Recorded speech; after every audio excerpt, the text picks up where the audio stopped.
Hello नमस्कार जय Hind Vande Mataram friends. तो मित्रों आज विडियो में આપણે 1 થી 50 जिला जीके एमसीक्यू જોવાના છે। મિત્રો આવનારી એક્ઝામ જે છે કોન્સ્ટેબલની એની જો તમે તૈયારી કરતા હોય તો વિડિયોમાં છેલ્લે સુધી જોતા રહેજો। દરરોજ મિત્રો આપણે જે છે નવા સિલેબસ મુજબ આવા 50 जिला जीके એમસીક્યુ જે છે લઈને આવીએ છીએ। જો તમે ચેનલ ઉપર નવા હોય તો ચેનલ સાથે જરૂરથી જોડાયેલા રહેજો। તો ચાલો શરૂ કરીએ। ક્વેશ્ચન નંબર 1, તકેદારી આયોગના સંદર્ભમાં સાચા વિધાનો જણાવો। મિત્રો આપણને અહીંયા જે છે તકેદારી આયોગના સંદર્ભમાં બે વિધાનો આપેલા છે, જોવાના છે સાચા છે કે ખોટા જોઈએ આપણે। ઈસવીસન 2003માં તકેદારી આયોગને કાયદાનું પરિબળ મળ્યું હતું। આ આયોગના સભ્યોની નિમણૂક રાષ્ટ્રપતિ ખાસ સમિતિની ભલામણોને ધ્યાને લઈને કરે છે। શું આવશે મિત્રો? અહીંયા બંને વિધાનો સાચા જ આપેલા છે, ખાસ યાદ રાખજો। ઈસવીસન 2003માં જે છે તકેદારી આયોગને જે છે કાયદાનું પરિબળ મળ્યું હતું, સાચું વિધાન છે। અને આ આયોગના જે છે સભ્યોની નિમણૂક રાષ્ટ્રપતિ ખાસ સમિતિની ભલામણોને ધ્યાનમાં લઈને જે છે કરતા હોય છે। બંને વિધાનો આપણને અહીંયા જે છે સાચા જ આપેલા છે, બરાબર। હવે મિત્રો વાત કરીએ તકેદારી આયોગ, બરાબર। હવે ભ્રષ્ટાચાર રોકવા માટે ઈસવીસન 1964માં કે સંતાનમ સમિતિની ભલામણને આધારે જે છે કેન્દ્રીય સતર્કતા આયોગની સ્થાપના કરવામાં આવી હતી। કેન્દ્રીય સતર્કતા આયોગને વર્ષ 2003માં જે છે કાયદાકીય દરજ્જો આપવામાં આવેલો હતો। તમામ માહિતી એના વિશે આપણને ખ્યાલ હોવી જોઈએ। ત્યારબાદનો ક્વેશ્ચન જોઈએ બીજો, બરક ઉલ્લા ખાન સ્ટેડિયમ ભારતના કયા રાજ્યમાં આવેલું છે? બરક ઉલ્લા ખાન સ્ટેડિયમ જે છે એ ભારતના કયા રાજ્યમાં આવેલું છે? રાજસ્થાનમાં આવેલું છે, બરાબર। ખાસ યાદ રાખજો, બરક ઉલ્લા ખાન સ્ટેડિયમ જે છે ભારતના કયા રાજ્યમાં? તો રાજસ્થાનમાં જે છે બરક ઉલ્લા ખાન આ સ્ટેડિયમ જે છે એ આવેલું છે, ખાસ યાદ રાખજો। ત્યારબાદનો ક્વેશ્ચન જોઈએ, ભારતમાં નેશનલ સ્પોર્ટ્સ ડે ક્યારે ઉજવવામાં આવે છે? મિત્રો ભારતમાં જે છે નેશનલ સ્પોર્ટ્સ ડેની ઉજવણી જે છે એ ક્યારે કરવામાં આવે છે? 29 ઓગસ્ટના રોજ કરવામાં આવે છે, બરાબર। ખાસ યાદ રાખજો, ભારતમાં નેશનલ સ્પોર્ટ ડેની ઉજવણી ક્યારે? તો 29 ઓગસ્ટના રોજ જે છે કરવામાં આવે છે, ખાસ યાદ રાખજો। નેક્સ્ટ ક્વેશ્ચન જોઈએ ત્યારબાદનો, રાજ્યના એડવોકેટ જનરલની નિમણૂક કોના દ્વારા કરવામાં આવે છે? મિત્રો રાજ્યના એડવોકેટ જનરલની નિમણૂક જે છે એ કોના દ્વારા કરવામાં આવે છે? કોના દ્વારા આવશે? રાજ્યપાલ દ્વારા આવશે, બરાબર। ઓપ્શન સી આપણો અહીંયા રાઈટ આન્સર બની જશે, ખાસ યાદ રાખજો। રાજ્યના એડવોકેટ જનરલની નિમણૂક જે છે એ કોણ? તો રાજ્યપાલ જે છે રાજ્યના એડવોકેટ જનરલની નિમણૂક કરતા હોય છે, ખાસ યાદ રાખજો। મિત્રો તમે વિડીયો જે છે છેલ્લે સુધી જોતા રહેજો। આપણે છેલ્લે લાસ્ટમાં એક 51મો ક્વેશ્ચન રાખેલો છે જેનો આન્સર જે છે તમારે કોમેન્ટમાં જણાવવાનો રહે છે, તો વિડીયોમાં તમે છેલ્લે સુધી જોતા રહેજો। ત્યારબાદનો ક્વેશ્ચન જોઈએ પાંચમો, ગુજરાત વ્યાયામ પ્રચારક મંડળની પ્રથમ વ્યાયામશાળા શ્રી લક્ષ્મીનાથ વ્યાયામશાળાની સ્થાપના છોટુભાઈ પુરાણીએ અને તેમના સાક્ષીઓએ કોની પ્રેરણાથી શરૂ કરી હતી? મતલબ મિત્રો ગુજરાત વ્યાયામ પ્રચારક મંડળની પ્રથમ વ્યાયામશાળા જે છે શ્રી લક્ષ્મીનાથ વ્યાયામશાળાની સ્થાપના છોટુભાઈ પુરાણી અને તેમના સાક્ષીઓએ કોની પ્રેરણાથી કરી હતી? કોની પ્રેરણાથી આવશે રાઈટ આન્સર? અરવિંદ ઘોષ આવશે, બરાબર। એમની પ્રેરણાથી જે છે શરૂ કરી હતી, ખાસ યાદ રાખજો। મિત્રો ગુજરાતમાં સશસ્ત્ર ક્રાંતિની શરૂઆત કરાવનાર જે હતા એ પણ કોણ હતા? તો અરવિંદ ઘોષ હતા। એના વિશે પણ આપણને સાથે સાથે જે છે એ ખ્યાલ હોવો જોઈએ। મિત્રો તમને વિડીયો ગમતો હોય તો એક લાઇક કરજો, અમે તમારી પાસે માત્ર એક લાઇકની આશા રાખીએ છીએ, તો એક લાઇક તમે જરૂર કરી જ દેજો। ત્યારબાદનો ક્વેશ્ચન જોઈએ, સોનલ માનસી અને યામિની કૃષ્ણમૂર્તિ કયા નૃત્ય સાથે સંકળાયેલ છે? સોનલ માનસી અને યામિની કૃષ્ણમૂર્તિ જે છે કયા નૃત્ય સાથે સંકળાયેલા છે? કયા નૃત્ય સાથે આવશે મિત્રો? અહીંયા રાઈટ આન્સર આપણો ભરતનાટ્યમ આવશે, બરાબર। ઓપ્શન એ રાઈટ આન્સર બની જશે, ખાસ યાદ રાખજો। સોનલ માનસી અને યામિની કૃષ્ણમૂર્તિ જે છે કયા નૃત્ય સાથે? તો ભરતનાટ્યમ આ નૃત્ય સાથે જે છે એ સંકળાયેલા છે, બરાબર। નેક્સ્ટ ક્વેશ્ચન જોઈએ ત્યારબાદનો, ભારતના બંધારણની રચના વખતે બંધારણના કેટલા સભ્યો હતા? ભારતના બંધારણ વખતે મિત્રો જે છે બંધારણમાં કેટલા સભ્યો હતા? કેટલા આવશે? 389 જેટલા જે છે સભ્યો હતા શરૂઆતમાં, બરાબર। ભારતના બંધારણ વખતે જે છે કેટલા? તો 389 જેટલા સભ્યો હતા, ખાસ યાદ રાખજો। ત્યારબાદનો ક્વેશ્ચન જોઈએ, નીચેના સહયોગી રાજ્યો પૈકી કયું રાજ્ય શરૂઆતમાં સહયોગી રાજ્ય હતું અને ત્યાર પછી પૂર્ણ રાજ્ય બન્યું હતું? નીચેનામાંથી જે છે મિત્રો સહયોગી રાજ્યો પૈકી કયું રાજ્ય શરૂઆતમાં જે છે સહયોગી રાજ્ય હતું અને ત્યાર પછી જે છે એ પૂર્ણ રાજ્ય બન્યું? કયું આવશે? સિક્કિમ આવશે, બરાબર। ઓપ્શન એ રાઈટ આન્સર બની જશે, ખાસ યાદ રાખજો। સિક્કિમ જે છે મિત્રો શરૂઆતમાં સહયોગી અને ત્યાર પછી જે છે એ પૂર્ણ રાજ્ય બનેલું હતું, ખાસ યાદ રાખજો। ત્યારબાદનો ક્વેશ્ચન જોઈએ, કાલબેલિયા કયા રાજ્યનું નૃત્ય છે? કાલબેલિયા જે છે મિત્રો કયા રાજ્યનું નૃત્ય છે? કયા રાજ્યનું આવશે રાઈટ આન્સર? રાજસ્થાનનું આવશે, બરાબર। ઓપ્શન સી રાઈટ આન્સર આપણો અહીંયા બની જશે, ખાસ યાદ રાખજો। કાલબેલિયા જે છે કયા રાજ્યનું? તો રાજસ્થાન રાજ્યનું જે છે કાલબેલિયા ખાસ પ્રકારનું જે છે એ નૃત્ય છે, ખાસ યાદ રાખજો। મિત્રો કાલબેલિયા એટલે સપેરા, બરાબર, મદારી। આ મદારી સમુદાયની સ્ત્રીઓ દ્વારા જે છે રજૂ થનાર ભાવમય નૃત્ય છે, જેમાં વસ્ત્ર તેમજ નૃત્યની ચાલ સાપ જેવી હોય છે, જેમાં મદારી મોરલી વગાડે છે, આથી તેને સાપ નૃત્ય પણ કહેવામાં આવે છે, ખાસ યાદ રાખજો। અને મિત્રો આ નૃત્યમાં પુરુષ જે છે એક તારો અને તંબુરો લઈને મહિલા નર્તકીઓનો જે છે સાથ આપે છે અને રાજસ્થાનની પ્રસિદ્ધ લોક નર્તકી દ્વારા જે છે આ નૃત્યને વિદેશમાં પણ ખ્યાતિ મળેલી છે, ખાસ યાદ રાખજો। અને મિત્રો 2010માં યુનેસ્કોએ કાલબેલિયા લોકનૃત્ય તથા નૃત્યને જે છે માનવતાની અમૂર્ત સાંસ્કૃતિક વિરાસતોની પ્રતિનિધિ સૂચિમાં જે છે એ સ્થાન આપ્યું છે, એના વિશે પણ આપણને ખ્યાલ હોવો જોઈએ, બરાબર।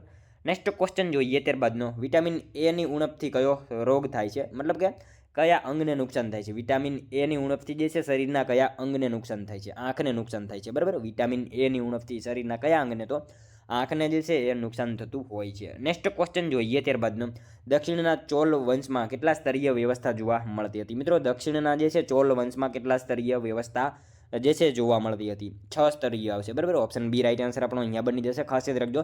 દક્ષિણના ચોલ વંશમાં જે છે કેટલા સ્તરીય? તો 6 સ્તરીય જે છે એ વ્યવસ્થા જોવા મળતી હતી। નેક્સ્ટ ક્વેશ્ચન જોઈએ ત્યારબાદનો, ભારતના સંવિધાનમાં 42માં સુધારા દ્વારા કયા અનુચ્છેદથી નાગરિકથી મૂળભૂત ફરજોનો સમાવેશ કરવામાં આવ્યો છે? મિત્રો ભારતના સંવિધાનમાં જે છે 42માં સુધારા દ્વારા જે છે કયા અનુચ્છેદથી નાગરિકથી મૂળભૂત ફરજોનો જે છે એ સમાવેશ કરવામાં આવ્યો છે? 51 ક આવશે, બરાબર। અહીંયા ઓપ્શન એ આપણો રાઈટ આન્સર બની જશે। નેક્સ્ટ ક્વેશ્ચન જોઈએ ત્યારબાદનો, સૂર્યમંડળમાં નાનામાં નાનો ગ્રહ કયો છે? મિત્રો સૂર્યમંડળમાં જે છે સૌથી નાનામાં નાનો ગ્રહ કયો આવશે? બુધ આવશે, બરાબર। બુધ ગ્રહ જે છે એ સૌથી નાનામાં નાનો ગ્રહ છે, ખાસ યાદ રાખજો।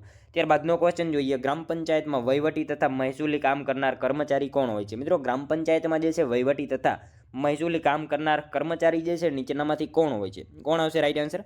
તલાટી કમ મંત્રી હોય છે, બરાબર। ઓપ્શન એ રાઈટ આન્સર આપણો અહીંયા બની જશે, ખાસ યાદ રાખજો। ગ્રામ પંચાયતમાં જે છે વહીવટી તથા મહેસૂલી કામ કરનાર કર્મચારી કોણ? તો તલાટી કમ મંત્રી જે છે એ હોય છે, બરાબર। નેક્સ્ટ ક્વેશ્ચન જોઈએ ત્યારબાદનો, હવાબારી કયા સાહિત્યકારનો કાવ્ય સંગ્રહ છે? હવાબારી જે છે મિત્રો કયા સાહિત્યકારનો કાવ્ય સંગ્રહ છે? કયા સાહિત્યકારનો આવશે? મકરંદ દવેનો આવશે, બરાબર। ઓપ્શન સી આપણો અહીંયા રાઈટ આન્સર બની જશે, ખાસ યાદ રાખજો। હવાબારી જે છે કયા સાહિત્યકારનો?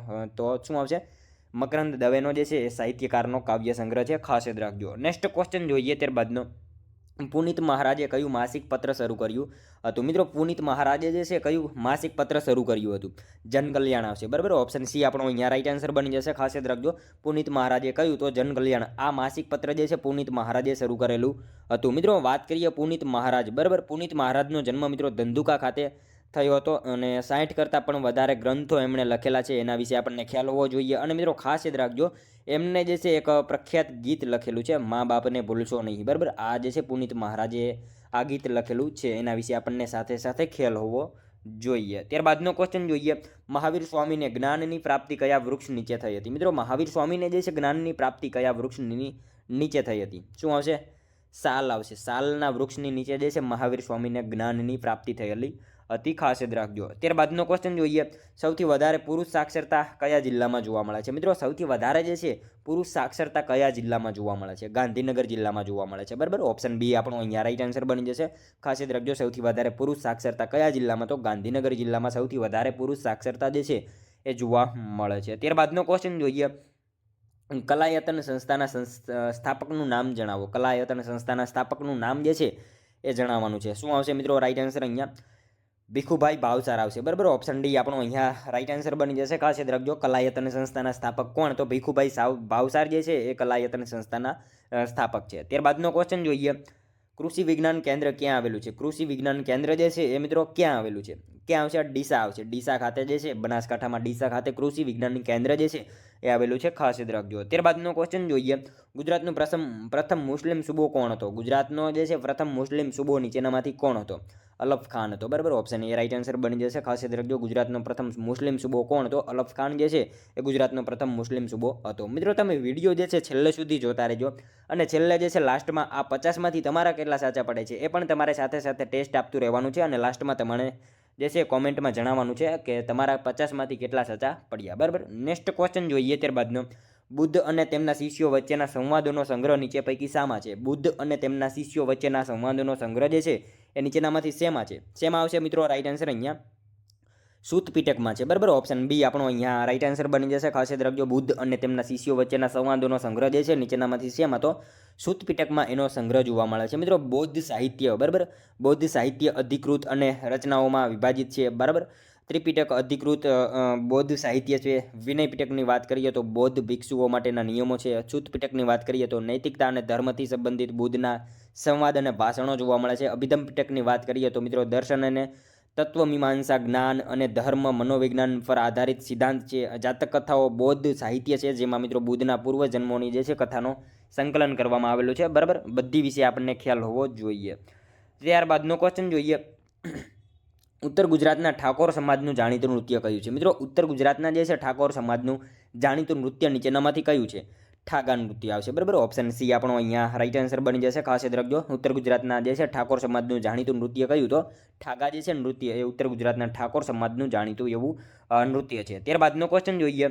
સૌંદર્ય પામતા પહેલાં સૌંદર્ય બનવું પડે, આ કયા સાહિત્યકારની પંક્તિ છે? સૌંદર્ય પામતા પહેલાં જે છે સુંદર બનવું પડે, આ પંક્તિ જે છે કયા સાહિત્યકારની છે? કોની આવશે મિત્રો રાઈટ આન્સર? કલાપીની આવશે. બરાબર, કવિ કલાપીની આ પંક્તિ છે. ખાસ યાદ રાખજો, સૌંદર્ય પામતા પહેલાં સૌંદર્ય બનવું પડે, આ પંક્તિ કોની? તો કવિ કલાપીની આ પંક્તિ છે. ખાસ યાદ રાખજો. ત્યારબાદનો ક્વેશ્ચન જોઈએ. આઝાદી પછીના પ્રથમ ગુજરાતી રાજ્યપાલ તરીકે કોની નિમણૂક કરાઈ હતી? આઝાદી પછી મિત્રો પ્રથમ ગુજરાતી રાજ્યપાલ તરીકે જે છે એ કોની નિમણૂક કરાઈ હતી? કોની આવશે રાઈટ આન્સર મિત્રો? અહીંયા મંગળદાસ પકવાસા આવશે. બરાબર, ઓપ્શન સી આપણો અહીંયા રાઈટ આન્સર બની જશે. ખાસ યાદ રાખજો, આઝાદી પછીના જે છે પ્રથમ ગુજરાતી રાજ્યપાલ તરીકે કોની? તો મંગળદાસ પકવાસા, એમની જે છે નિમણૂક કરવામાં આવેલી હતી. નેક્સ્ટ ક્વેશ્ચન જોઈએ. ત્યારબાદનો 1857ના સ્વતંત્ર સંગ્રામમાં કયા રાજવંશ દ્વારા અંગ્રેજોની સર્વાધિક સહાયતા કરવામાં આવી હતી? મિત્રો 1857ના સ્વતંત્ર સંગ્રામમાં જે છે કયા રાજવંશ દ્વારા અંગ્રેજોની જે છે સર્વાધિક સહાયતા કરવામાં આવી હતી? કોની આવશે રાઈટ આન્સર? ગ્વાલિયરના સિંધિયા દ્વારા જે છે એ સહાયતા કરવામાં આવેલી હતી. ખાસ યાદ રાખજો, 1857ના સ્વતંત્ર સંગ્રામમાં જે છે કયા રાજવંશ દ્વારા? તો ગ્વાલિયરના સિંધિયા દ્વારા જે છે અંગ્રેજોની સર્વાધિક સહાયતા જે છે એ કરવામાં આવેલી હતી. ખાસ યાદ રાખજો. નેક્સ્ટ ક્વેશ્ચન જોઈએ. ત્યારબાદનો આપણા દેશમાં નાણાકીય કટોકટીની જાહેરાત કોણ કરી શકે છે? આપણા દેશમાં મિત્રો નાણાકીય કટોકટીની જાહેરાત જે છે એ નીચેનામાંથી કોણ કરી શકે? રાષ્ટ્રપતિ કરી શકે. બરાબર, ઓપ્શન એ રાઈટ આન્સર અહીંયા બની જશે આપણો. ખાસ યાદ રાખજો, આપણા દેશમાં જે છે નાણાકીય કટોકટીની જાહેરાત કોણ? તો રાષ્ટ્રપતિ જે છે આપણા દેશમાં નાણાકીય કટોકટીની જાહેરાત કરી શકે છે. મિત્રો વાત કરીએ નાણાકીય કટોકટી. બરાબર, અનુચ્છેદ 360 મુજબ જ્યારે રાષ્ટ્રપતિને એવો વિશ્વાસ થઈ જાય કે ભારત ગંભીર નાણાકીય સંકટમાં છે, ભારતમાં કે તેના કોઈ પણ ભાગની નાણાકીય સ્થિરતા કે શાખા ભયમાં છે, તો એવું લાગે ત્યારે રાષ્ટ્રપતિ સમગ્ર દેશ અથવા દેશના કોઈ ભાગમાં નાણાકીય કટોકટીની જે છે જાહેરાત કરી શકતા હોય છે. ખાસ યાદ રાખીશું. નેક્સ્ટ ક્વેશ્ચન જોઈએ. ત્યારબાદનો ઇસરોના સૌપ્રથમ સ્વદેશી પ્રાયોગિક સંચાર ઉપગ્રહનું નામ શું છે? ઇસરોના જે છે સૌપ્રથમ સ્વદેશી પ્રાયોગિક સંચાર ઉપગ્રહનું નામ શું હતું? શું આવશે મિત્રો? રોહિણી હતું. બરાબર, ઓપ્શન બી રાઈટ આન્સર અહીંયા બની જશે આપણો. ખાસ યાદ રાખીશું, ઇસરોના સૌપ્રથમ સ્વદેશી પ્રાયોગિક સંચાર ઉપગ્રહનું નામ શું? તો એનું નામ રોહિણી હતું. મિત્રો વાત કરીએ 18 જુલાઈ. બરાબર, 18 જુલાઈ 1980ના રોજ ઇસરોએ ભારતના પ્રથમ સ્વદેશી પ્રક્ષેપણ યાન SLV 3 થી જે છે સૌપ્રથમ સ્વદેશી પ્રાયોગિક સંચાર ઉપગ્રહ રોહિણી RS-1નું જે છે પ્રક્ષેપણ કર્યું હતું અને સ્થળ હતું સતીશ ધવન સ્પેસ સેન્ટર 3, હરિકોટા, આંધ્રપ્રદેશ. બરાબર, એના વિશે આપણને ખ્યાલ હોવો જોઈએ. ત્યારબાદનો ક્વેશ્ચન જોઈએ. રાજ્યના જિલ્લા ન્યાયાધીશોની નિમણૂક બંધારણ કયા અનુચ્છેદ દ્વારા કરે છે? રાજ્યના જિલ્લા ન્યાયાધીશોની નિમણૂક જે છે બંધારણ કયા અનુચ્છેદ દ્વારા કરશે? શું આવશે? 233 અનુચ્છેદ જે છે એના મુજબ કરવામાં આવે છે. ખાસ યાદ રાખીશું. નેક્સ્ટ ક્વેશ્ચન જોઈએ. ત્યારબાદનો કપાસના ઉત્પાદનમાં ભારતનું કયું રાજ્ય પ્રથમ સ્થાને છે? કપાસના ઉત્પાદનમાં મિત્રો આપણું ગુજરાત આવશે. બરાબર, ઓપ્શન સી રાઈટ આન્સર બની જશે. ત્યારબાદનો ક્વેશ્ચન જોઈએ. ગિરનાર પર્વતનું બીજું નામ શું છે? મિત્રો ગિરનાર પર્વતનું બીજું નામ જે છે એ શું છે?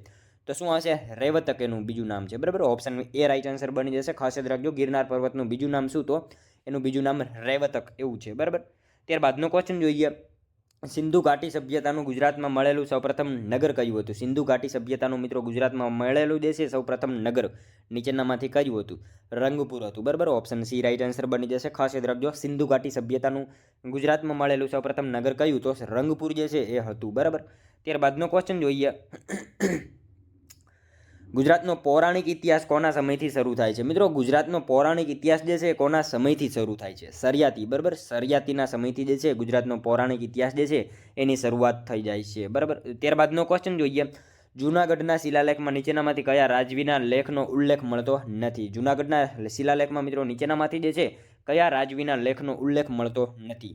તો મિત્રો અહીંયા આપણને ઓપ્શન આપેલા છે, એમાંથી ચંદ્રગુપ્ત મૌર્યનો જે છે ઉલ્લેખ મળતો નથી. બરાબર, જૂનાગઢના શિલાલેખમાં નીચેનામાંથી કોણ હતો? ચંદ્રગુપ્ત મૌર્યનો જે છે એનો ઉલ્લેખ જે છે એ મળતો નથી, ખાસ યાદ રાખજો। ત્યારબાદનો ક્વેશ્ચન જોઈએ, આપણા જઠરમાં કયું એસિડ હોય છે? મિત્રો આપણા જઠરમાં જે છે કયું એસિડ હોય? હાઇડ્રોક્લોરિક એસિડ હોય છે, બરાબર। ઓપ્શન સી રાઇટ આન્સર બની જશે, ખાસ યાદ રાખજો। આપણા શરીરમાં જે છે જઠરમાં કયું? તો હાઇડ્રોક્લોરિક એસિડ જે છે એ જઠરમાં હોય છે। મિત્રો જઠર વિશે વાત કરીએ તો જઠર એક જાડી દિવાલવાળી કોથળી છે, તે મુખ્ય પાચન માર્ગનો સૌથી પહોળો ભાગ છે અને એક છેડેથી અન્નનળી દ્વારા જે છે ખોરાક લે છે અને બીજા છેડે જે છે નાના આંતરડામાં પ્રથમ ભાગ પકવાશયમાં ખુલ્લે છે। અને મિત્રો જઠર જે છે ને જઠર એ જઠર રસનું સર્જન કરે છે અને જઠર રસ તરીકે મંદ HCl હાઇડ્રોક્લોરિક એસિડ હોય છે, બરાબર। એના વિશે આપણને ખ્યાલ હોવો જોઈએ। ત્યારબાદનો ક્વેશ્ચન જોઈએ, ઈસવીસન 1178માં સોલંકી વંશના કયા રાણીએ મોહમ્મદ સિયાહબુદ્દીન ગોરીને હરાવ્યો હતો? ઈસવીસન 1178માં મિત્રો સોલંકી વંશના કયા રાણીએ જે છે મોહમ્મદ સિયાહબુદ્દીન ગોરીને જે છે એ હરાવ્યો હતો? કયા રાણી આવશે? નાયિકા દેવી આવશે, બરાબર। ઓપ્શન ડી રાઇટ આન્સર બની જશે, ખાસ યાદ રાખજો। ઈસવીસન 1178માં સોલંકી વંશના કયા રાણી? તો રાણી નાયિકા દેવીએ જે છે મોહમ્મદ સિયાહબુદ્દીન ગોરીને જે છે એ હરાવ્યો હતો। નેક્સ્ટ ક્વેશ્ચન જોઈએ ત્યારબાદનો, ભારતમાં આવેલ કયા મંદિરનો પડછાયો જમીન ઉપર પડતો નથી? મિત્રો સાવ ઇઝી ક્વેશ્ચન છે, બૃહદેશ્વરનું મંદિર જે છે એનો પડછાયો ક્યારેય જમીન ઉપર પડતો નથી, બરાબર। નેક્સ્ટ ક્વેશ્ચન જોઈએ ત્યારબાદનો, ભારતના બંધારણમાં ભારતના દરેક નાગરિક માટે કુલ કેટલી ફરજો દર્શાવી છે? ભારતના બંધારણમાં મિત્રો નાગરિક માટે જે છે કુલ કેટલી ફરજો દર્શાવેલી છે? કેટલી આવશે? રાઇટ આન્સર 11 આવશે, ઓપ્શન સી રાઇટ આન્સર આપણો અહીંયા બની જશે। નેક્સ્ટ ક્વેશ્ચન જોઈએ ત્યારબાદનો, અમુક સંજોગોમાં બંને ગૃહોની સંયુક્ત બેઠક બોલાવવાની સત્તા રાષ્ટ્રપતિને સંવિધાનના કયા અનુચ્છેદ હેઠળ મળેલ છે? મિત્રો અમુક સંજોગોમાં જે છે બંને ગૃહોની સંયુક્ત બેઠક બોલાવવાની સત્તા જે છે રાષ્ટ્રપતિને સંવિધાનના કયા અનુચ્છેદ હેઠળ મળેલી છે? કયા અનુચ્છેદ મુજબ આવશે? રાઇટ આન્સર 108 આવશે, બરાબર। ઓપ્શન બી રાઇટ આન્સર બની જશે, ખાસ યાદ રાખજો। અમુક સંજોગોમાં બંને ગૃહોની સંયુક્ત બેઠક બોલાવવાની સત્તા રાષ્ટ્રપતિને જે છે એ સંવિધાનના કયા અનુચ્છેદ હેઠળ? તો અનુચ્છેદ 108 હેઠળ જે છે એ જોગવાઈ જે છે મળેલી છે, બરાબર। નેક્સ્ટ ક્વેશ્ચન જોઈએ ત્યારબાદનો, સંઘ માટે એક સંસદ રહેશે તેવી જોગવાઈ સંવિધાનના કયા અનુચ્છેદમાં કરવામાં આવી છે? સંઘ માટે એક સંસદ રહેશે, બરાબર। આ જોગવાઈ જે છે એ સંવિધાનના કયા અનુચ્છેદમાં કરવામાં આવેલી છે? શું આવશે? 79માં આવશે, બરાબર। 79માં જે છે આ જોગવાઈ કરવામાં આવેલી છે, ખાસ યાદ રાખીશું। નેક્સ્ટ ક્વેશ્ચન જોઈએ ત્યારબાદનો, શ્યામજી કૃષ્ણ વર્માને વિદેશ જઈને ભારતીય સંસ્કૃતિનું અને સંસ્કૃત ભાષાનો પ્રચાર કરવાની સલાહ કોણે આપી હતી? શ્યામજી કૃષ્ણ વર્માને મિત્રો વિદેશ જઈને ભારતીય સંસ્કૃતિનું અને સંસ્કૃત ભાષાનો પ્રચાર કરવાની સલાહ જે છે નીચેનામાંથી કોણે આપી? તો કોણે આવશે? રાઇટ આન્સર દયાનંદ સરસ્વતીએ આપેલી હતી, બરાબર। ઓપ્શન એ રાઇટ આન્સર બની જશે આપણો અહીંયા, ખાસ યાદ રાખજો। શ્યામજી કૃષ્ણ વર્માને વિદેશ જઈને ભારતીય સંસ્કૃતિનું અને સંસ્કૃત ભાષાનો પ્રચાર કરવાની સલાહ કોણે? તો દયાનંદ સરસ્વતીએ આ સલાહ આપેલી હતી। નેક્સ્ટ ક્વેશ્ચન જોઈએ ત્યારબાદનો, ભદ્રમ ભદ્ર નવલકથા કયા સાહિત્યકારની રચના છે? આ રચના જે છે કોની છે? તો કોની આવશે? રાઇટ આન્સર રમણલાલ નીલકંઠ આવશે, બરાબર। ઓપ્શન બી રાઇટ આન્સર બની જશે, ખાસ યાદ રાખજો। ભદ્રમ ભદ્ર આ નવલકથા જે છે કોની? તો રમણલાલ નીલકંઠ જે છે એમની આ રચના છે। મિત્રો વાત કરીએ રમણલાલ નીલકંઠ, બરાબર, એમનો જન્મ જે છે અમદાવાદમાં થયો હતો, ખાસ યાદ રાખજો। ગુજરાતી ભાષાના પ્રથમ સમર્થ હાસ્યકાર હતા અને મિત્રો વકીલાતમાં એમણે ભારે સફળતા મળી હતી। અંગ્રેજોએ તેમને સર, બરાબર, સરનો ખિતાબ એનાયત કર્યો હતો। અંગ્રેજોએ જે છે સરનો ખિતાબ એનાયત કર્યો હતો। એમના ધર્મપત્ની વિદ્યાગૌરી નીલકંઠને ગુજરાતના સૌપ્રથમ મહિલા સ્નાતકોમાં સ્નાન મળેલું છે, એ પણ આપણને ખ્યાલ હોવો જોઈએ। ત્યારબાદનો નેક્સ્ટ ક્વેશ્ચન, મૂર્તિ દેવી એવોર્ડ કયા ક્ષેત્રે અપાય છે? મતલબ કે સંલગ્ન છે। મૂર્તિ દેવી એવોર્ડ જે છે એ કયા ક્ષેત્ર સાથે સંલગ્ન છે? કયા ક્ષેત્ર સાથે આવશે? સાહિત્ય ક્ષેત્ર આવશે, બરાબર। ઓપ્શન ડી રાઇટ આન્સર બની જશે। મૂર્તિ દેવી એવોર્ડ જે છે કયા ક્ષેત્ર સાથે? તો સાહિત્ય ક્ષેત્ર સાથે સંલગ્ન છે, ખાસ યાદ રાખજો। નેક્સ્ટ ક્વેશ્ચન જોઈએ ત્યારબાદનો, વિધાનસભામાં સભ્ય સંખ્યાઓ ઓછામાં ઓછી કેટલી હોવી જોઈએ? વિધાનસભામાં મિત્રો સભ્ય સંખ્યાઓ જે છે ઓછામાં ઓછી કેટલી હોવી જોઈએ? 60 જેટલી હોવી જોઈએ, બરાબર। ઓછામાં ઓછી 60 જેટલી હોવી જોઈએ। ત્યારબાદનો ક્વેશ્ચન જોઈએ, મધમાં રહેલી શર્કરાનું વૈજ્ઞાનિક નામ શું છે? મધમાં રહેલી શર્કરાનું વૈજ્ઞાનિક નામ જે છે એ શું છે? તો સુક્રોઝ એનું વૈજ્ઞાનિક નામ છે, ખાસ યાદ રાખજો। ઓપ્શન એ રાઇટ આન્સર બની જશે। નેક્સ્ટ ક્વેશ્ચન જોઈએ ત્યારબાદનો, બંધારણમાં કયા અનુચ્છેદમાં નાણાં પંચની રચના માટેની જોગવાઈ છે? બંધારણમાં મિત્રો કયા અનુચ્છેદમાં નાણાં પંચની જે છે એ રચના માટેની જોગવાઈ કરવામાં આવેલી છે? કયા અનુચ્છેદમાં આવશે? અનુચ્છેદ 280માં જે છે આ જોગવાઈ કરવામાં આવેલી છે, ખાસ યાદ રાખજો। બંધારણમાં કયા અનુચ્છેદમાં? તો અનુચ્છેદ 280માં જે છે નાણાં પંચની જે છે એ રચના માટેની જોગવાઈ કરવામાં આવેલી છે, ખાસ યાદ રાખીશું। નેક્સ્ટ ક્વેશ્ચન જોઈએ ત્યારબાદનો, જાહેર રોજગારીની બાબતમાં તકની સમાનતા ભારતના બંધારણના કયા અનુચ્છેદમાં છે? જાહેર રોજગારીની બાબતમાં મિત્રો તકની સમાનતા જે છે ભારતના બંધારણના કયા અનુચ્છેદમાં છે? કયા અનુચ્છેદમાં આવશે? રાઇટ આન્સર મિત્રો અનુચ્છેદ 16માં છે, બરાબર। ઓપ્શન એ રાઇટ આન્સર આપણો અહીંયા બની જશે। નેક્સ્ટ ક્વેશ્ચન જોઈએ ત્યારબાદનો, કચ્છી સુંદરજી શિવજીની હકુમતે હૈદરી કોતરેલી લોખંડની તોપ કોણે ભેટમાં આપી હતી? કચ્છી સુંદરજી શિવજીને જે છે હકુમતે હૈદરી કોતરેલી લોખંડની તોપ જે છે કોણે ભેટમાં આપી હતી? કોણે આવશે? ટીપુ સુલતાને જે છે ભેટમાં આપેલી હતી. ખાસ યાદ રાખીશું. ઓપ્શન બી રાઈટ આન્સર બની જશે. મિત્રો ઈસવીસન 1789માં માંડવીના જે છે નગર શેઠ માનસંગ ભોજરાજ પાસેથી 7,000 કોટી ઉછીની લઈ ટીપુ સુલતાન સાથે ઘોડાના વેપારનો આરંભ કર્યો હતો. સારો નફો થતાં એમણે જે છે 10,000 કોડીનું ધિરાણ લઈ વ્યાપારમાં વૃદ્ધિ કરી હતી. ઈસવીસન 1794માં સુંદરજી વહાણોમાં જે છે 400 ઘોડા ભરીને મેંગ્લોર લઈ ગયા હતા. એ બધી માહિતી આપણને ખ્યાલ હોવી જોઈએ. નેક્સ્ટ ક્વેશ્ચન જોઈએ ત્યારબાદનો. વાહને કાપેલું અંતર માપવા માટેનું સાધન કયા નામે ઓળખાય છે? વાહને કાપેલું અંતર માપવા માટેનું સાધન જે છે એ કયા નામથી ઓળખાય છે? ઓડોમીટર નામથી ઓળખાય છે. બરાબર, ઓપ્શન બી રાઈટ આન્સર બની જશે. વાહને કાપેલું અંતર માપવા માટેનું સાધન કયા નામે? તો ઓડોમીટર આવા નામથી ઓળખાય છે. નેક્સ્ટ ક્વેશ્ચન જોઈએ ત્યારબાદનો 50મો. કયા અપૂર્ણાંકને મિશ્ર અપૂર્ણાંકમાં ફેરવી શકાય છે? કયા અપૂર્ણાંકને મિત્રો મિશ્ર અપૂર્ણાંકમાં જે છે ફેરવી શકાય છે? કયા અપૂર્ણાંકને આવશે? અશુદ્ધ અપૂર્ણાંક હોય એને જે છે મિશ્ર અપૂર્ણાંકમાં ફેરવી શકાય છે. ખાસ યાદ રાખીશું. ઓપ્શન બી રાઈટ આન્સર આપણો અહીંયા બની જશે. બરાબર, જોઈએ મિત્રો ત્યારબાદનો લાસ્ટ 51મો ક્વેશ્ચન, જેનો આન્સર જે છે તમારે કોમેન્ટમાં જણાવવાનો રહેશે. બરાબર, ભારતમાં સૌપ્રથમ શોધાયેલું સિંધુ સભ્યતાનું સ્થળ કયું હતું? મિત્રો ભારતમાં સૌપ્રથમ શોધાયેલું સિંધુ સભ્યતાનું સ્થળ નીચેનામાંથી જે છે એ કયું હતું? અહીંયા આપણને ઓપ્શન આપેલા છે. એમાંથી મિત્રો તમારે કોમેન્ટમાં આનો એક આન્સર જણાવવાનો રહેશે. સાવ ઇઝી ક્વેશ્ચન છે, જેનો આન્સર જે છે તમારે કોમેન્ટમાં જણાવવાનો રહેશે. બરાબર, તો મિત્રો આ હતો વિડીયો. જો તમને વિડીયો પસંદ આવ્યો હોય તો એક લાઇક કરજો, તમારા મિત્રો જોડે શેર કરજો, જેથી એમને પણ ઉપયોગી બને. અને આપણી ચેનલ ઉપર નવા હોય તો ચેનલ સાથે જરૂરથી જોડાયેલા રહેજો. ચેનલને સબસ્ક્રાઇબ કરી લેજો. દરરોજ આપણી ચેનલ ઉપર આવા જીકેના વિડીયો તમને જોવા મળશે. તો મળશું હવે આપણે કાલે બીજા વિડીયોમાં. ત્યાં સુધી જય હિન્દ, વંદે માતરમ.